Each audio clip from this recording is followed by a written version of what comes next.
Welcome to our Gold Division Yukon Nintendo Club Draft League recap for Week 2.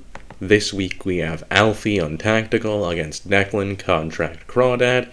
This is an interesting game between two veteran players. It's kind of defined by what goes on the end, as we will see, but it is a very interesting game, and let's get right into it.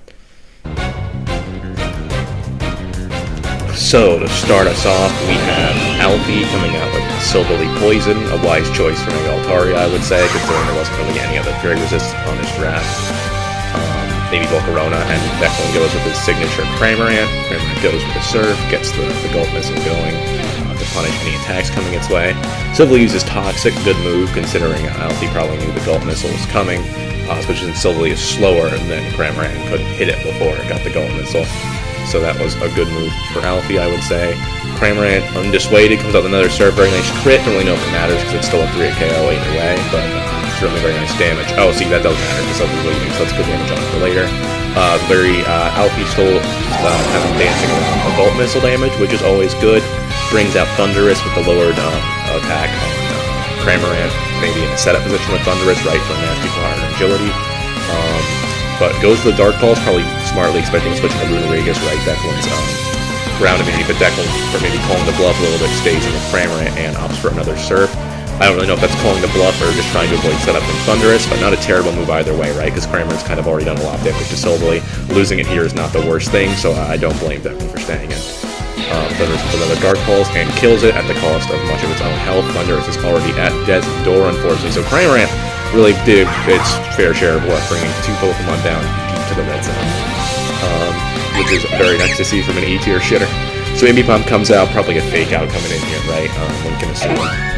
Alfie goes Whimsicott, and let's see the fake out, or whatever Ambipom's got planned. We do see fake out, good chunk of damage, what with Technician and whatnot from Ambipom.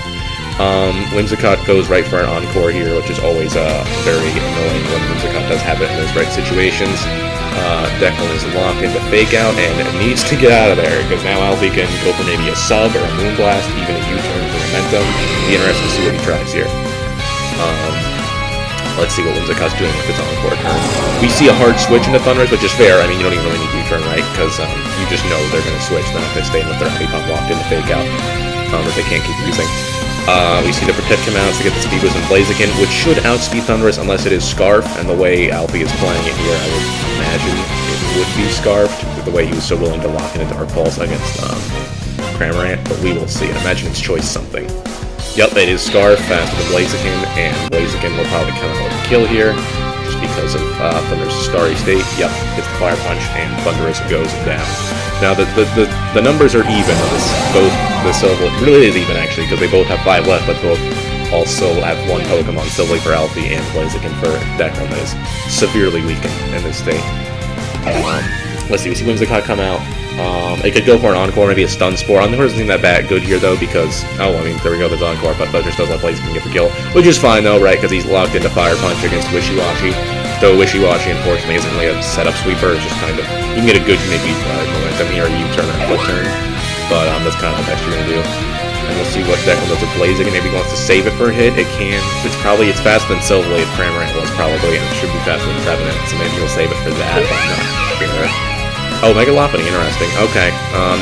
Maybe there's priority to Mega Lopunny just because I think there would have to be if you're coming out against a Blaziken that's way faster than you, right? But you don't want to take a Fire Punch, you want to fighting move. Runerigus comes in, probably a pretty good answer to Lopunny just with all its physical bulk. Eats the Fake Out and steals Mega Lopunny's Scrappy while we're at it. So now Lopunny can no longer hit with normal fighting moves, though it may have ice coverage as Lopunny tend to do for Runerigus. It switches out for now. Let's see what Runerigus goes for. Runerigus opts to hit up with an Earthquake. Good chip on Wishy-Washy, getting it closer to being de-schooled, right? But school's out, so to speak. But still plenty of health left so it can stay in this form and threaten Runerigus. We'll see what it goes for. We see a Deoxys Defense come out, nice and tanky, full health. Probably a pivoting move coming out from Wishy-Washy out of Bet. Yep, we see the Flip Turn come out. Now Alfie's in a position where he can bring in Trevenant as a really threatening breaker, probably. But brings out Silverly, maybe probably wants to catch the Toxic on Deoxys, worried about its bulk potential, which is entirely fair. A lot of Deoxys sets are very vulnerable to Toxic if they don't opt to run like some sort of rest thing. So we Toxic come out, and Deoxys goes for Side Shock. So just takes a way out of permission in there. Yeah, I think Trevenant's the call here, right? Just a really strong breaker. Declan's in a pretty limited position against it, unless he can make very good plays with Zombie Bomb around Poltergeist. Yeah. Lopunny comes out. Interesting. I guess you could fake out. Did we see fake out from this? Yeah, we saw fake. So fake out, yeah, obviously gets you more toxic turns, right? Which is great to have against Deoxys as it's getting more and more damage built up over the turns. Though I really don't know if Lopunny can really do any other sort of real damage. Maybe a Pup Set could, Power Up Punch could break through it, but I don't think that's what you'd be running with fake out. I don't even know if that could work in this situation because we saw a Side Shock, right? So it can do a decent amount of damage to Lopunny. It's not like locked in the seismic cost. Let's see, Wishy-Washy comes out, and Deoxys goes for the rest of that Toxic, and that Silver Blade were unfortunately wasted because Deoxys can just get that health back. But at least it is sleeping now, less able to pick its own moves at this point.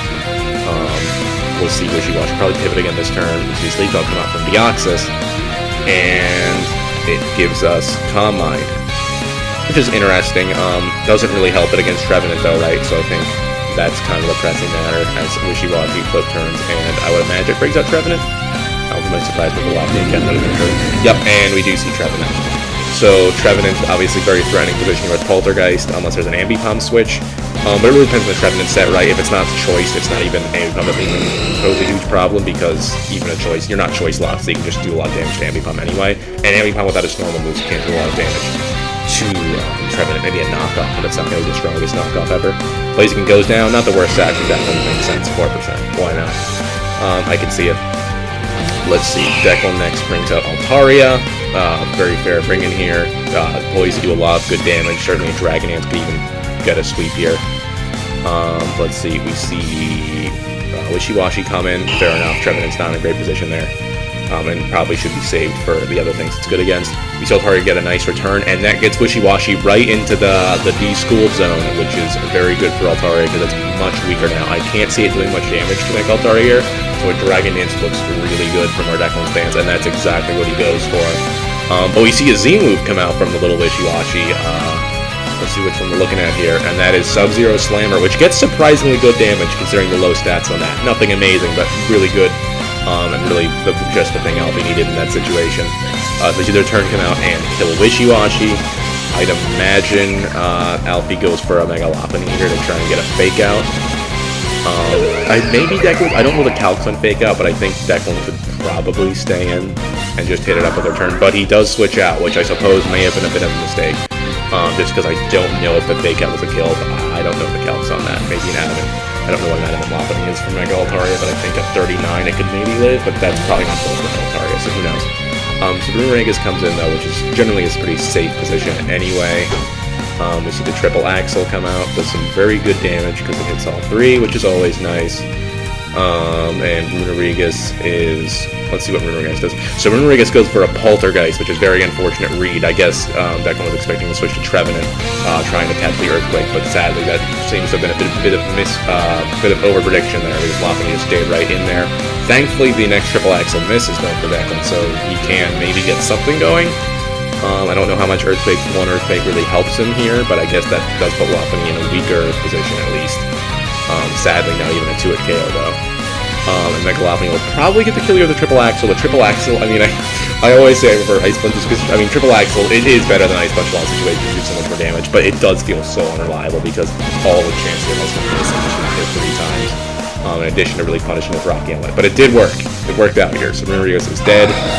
Mega Lopunny's in a pretty good position. Alfie's in a better position than he looks here with the 2 versus 3 just because how threatening Trevenant is with its big with its damage and Poltergeists. But it really does depend on Declan's Ambipom. If he has a move for Trevenant, then he's in a very good position, right? Because then he can actually get some damage on it, which he needs. But if not, then he may find himself just getting swept by this Trevenant to an extent. Because I don't think even any of Altaria's moves would just be enough to take it out in one hit. You see the Calm Mind come up from Deoxys. Certainly might help get some extra damage if he is determining to stay in on Trevenant. Let's see, Deoxys wakes up. We see... What do we see? We see the Side Shock come out. Does decent damage to Trevenant. But Trevenant's probably going to hit back pretty hard with a Poltergeist. Yep. Poltergeist right there doing a lot of damage. Here's where Declan might want to try to call Alfie and switch to Omnipom, or just try to stay in to get more damage. I'm not really sure. This is a very tense prediction moment, right? For both players, really, because it's just this very binary choice of Omnipom or not Omnipom. But he does not go Omnipom. He stays with the side shot. Gets really nice damage from Tremor. Now it isn't the kill range of Altaria. And the Earthquake from Alfie comes out, which is very unfortunate, since makes sense for Omnipom, probably right, but just doesn't do anything to Deoxys, which is really maybe too bad. There's no Woodhammer or anything that could have gotten better damage against Deoxys, though I'm not sure if that would have been enough for a kill. We see the Endure, very interesting bring. Side shot comes out, maybe it's the Salic treatment, but no Salic coming out. I don't know what this could be. I don't think it's reversal or flail, so that's interesting, but I think that puts Declan... Oh, wait, Cuss Tap. Okay, so we see the Cuss Tap, which is a very nice move from Alfie, gets him the priority on his moves for a turn. But once again, misreads with the Earthquake. That one is less excusable, too, since it seemed pretty clear Declan was determined to stay with Deoxys. Deoxys gets that side shot and gets rid of Trevenant. No Poltergeist risk there. And I think Declan is kind of flipped it around into a winning position with his own Ambipom's fake outs against Lopunny. Because Alfie can bring out his Lopunny here, take out the Deoxys, show without much trouble. But then Ambipom gets a fake out by going into it, and then another one by sacrificing Altaria, going back into another fake out, right? And to be fair, Declan also made some mistakes here, right? Like if Declan hit the Runerigus, used Earthquake with Runerigus against the Mega Lopunny, it would be down to very low health, right? And one fake out would have been enough. But instead, Declan had to play very carefully so he could sack the Mega Altaria here and get both fake outs. Otherwise, he would not have been able to win against Lopunny, because as we just saw, the fake out does not do enough to kill on its own. So Mega Altaria comes out. So I guess this is one of those weird games that's kind of defined by the mistakes that both players made at the end, right? Where Alfie made two bad Earthquake predictions, and then Declan, they have switched out with Mega Altaria when he didn't need to, in addition to just going way over to that Runerigus. Which, at least I gotta get that play, because he was in a death grip if he got the Poltergeist on the Trevenant there, but it was just not the play he needed to be making, I suppose. But yep, Lopunny goes for the fake out, because we know it's over, to be fair, and Ambipom goes for the fake out, and just takes it out. This is a really crazy game with a lot of weird twists and turns, especially at the end. It was kind of hard to commentate for that reason, but I hope you guys appreciated it. It's just kind of a lesson in, like, how binary Pokemon predictions can be, where it's like the right move is really... There's no right move. It depends on if your opponent makes the quote-unquote right move or wrong move, right? And there's just no right move. At a certain point, you are guessing. And sadly, taking the initiative... In this game, it seems taking the initiative on the prediction was always punished, because both players were... While thinking the other person would go more switch-heavy, they themselves never went switch-heavy, and so you had all these weird things like Earthquake on Deoxys, and... Poltergeist on Mega Lopunny. But very fun game to watch. The kind of stuff you like to see in Gold Division, just these weird mind games. Alright, I'll catch you guys for the next one.